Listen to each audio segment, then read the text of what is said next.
What's up, you guys? It's Matt here. So let's talk about another position within the stock market and what's happening with one of the biggest losers today, at least on my list. That would be Tesla.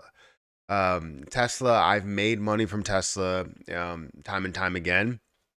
While it was at a much higher price before, the whole split and situations that were going on there, and um, now we're seeing Tesla at a lower level, but definitely higher than where it was. Right, it saw a decent sized increase, but anytime you see a larger decrease within a position, you're always wondering like what's going on, especially while the rest of the market is not really flowing in that same manner, right? So we're going to get into some of the details as to what's happening with Tesla today, why it's collapsing, and also look at the overall history of Tesla and see how or where we can go and what we can expect out of this, what we're looking for throughout this time period, right? So, guys, hit that like button, hit that subscribe button, hit that notification bell for more videos like this one.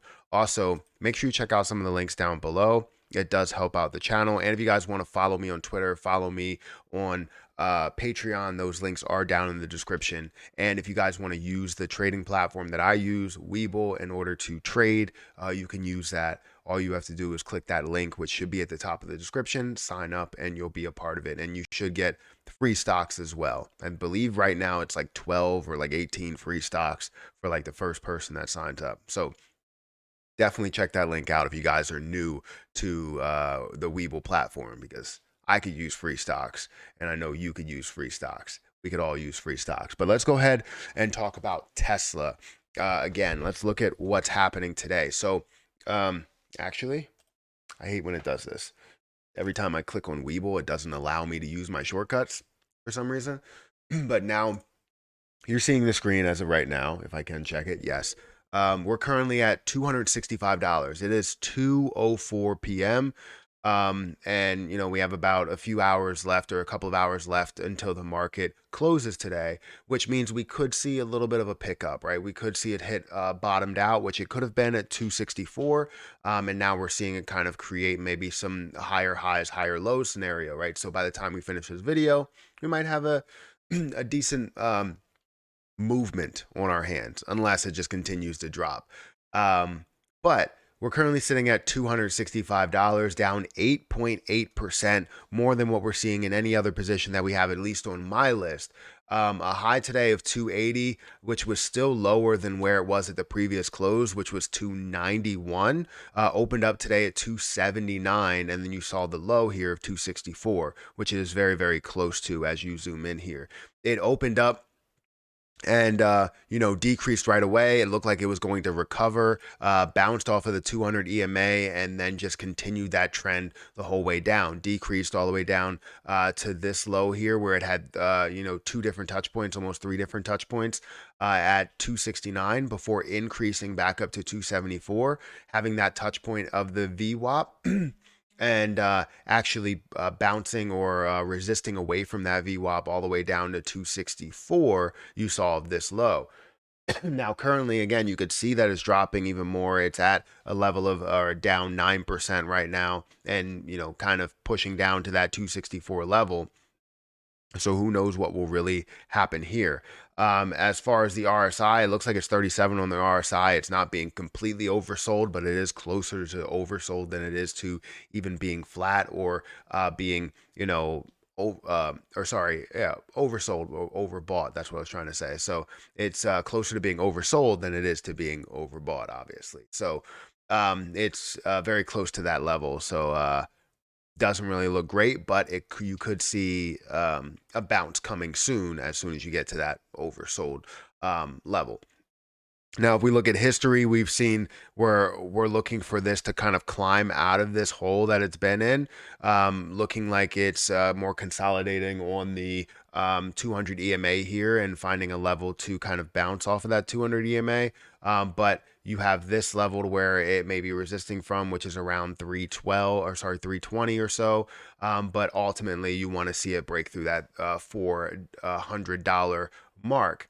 Now, why are we seeing this decrease that's happening? Well, if you go into the news, you're going to see Tesla recalls about 16,000 EVs due to seatbelt issue. That's not a great situation for Elon Musk. You have three things that are trending. Tesla earnings draw focus on Dojo Computers, Anonymous, and AI. Tesla's Elon Musk has tremendous respect for NVIDIA's CEO Jensen Huang. I'll say that's his name. I probably pronounced it wrong. I butcher names all the time, but that's some definite big news. Having a recall of 16,000 EVs, which is maybe creating more of this downside to this market. Hopefully, we can see this push back up, but I mean, the way it looks like it's trending, you kind of want this day to kind of end, right, for Tesla. So ultimately, this may be approaching a buy zone for a lot of people. However, as we look at, the monthly chart or weekly chart, we're still sort of, I would guess, at more of a higher part than, or a higher point that a lot of people would want to invest in at.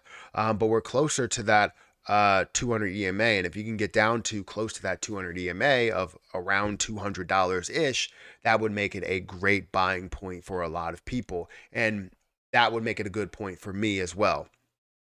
Even though it's still looking like you're more in an upward trend when you're looking at the weekly breakdown, I still want to see more of a pullback. I still want to see it get back to a certain level. And even in the monthly trend, when you break that down, you're seeing that definitely bounce off the 200 EMA here with that touch point and, looking like it's trending upward. However, you do have this strong point, like I said before, of 320 that it may be resisting from. If you look at recent history, let's go ahead and shrink this down to maybe 5-minute chart, or 30-minute chart. If you look at recent history, it resisted from $299, and you see how far that has fallen and how fast that has fallen. That's literally over a day, 2 days or so. You're seeing that happen, so it's not looking great for Tesla. Breaking through the 200 EMA for the short term, it just doesn't look great for this position. So ultimately, we could be seeing more of a low. Seeing it at 260 would have opened up a buy zone for me, at least. But right now, where it's standing, it's standing right in that area. So maybe it could be a buy zone if you're seeing nothing but upside for the future. And that's where we did see that kind of bounce off after decreasing after hitting that level. You consider that a double bottom, right? Even though it kind of surpassed that level, right? Yeah, it surpassed that level to 264. So you can take that however you want to take it. I'm not looking to purchase right now. I'm looking for a stronger point so that I'm not investing more at the top than at the bottom. But yeah, that's what's happening to Tesla right now. It's decreasing, it's tanking right now, but hopefully we can see a comeback by the time this video is posted.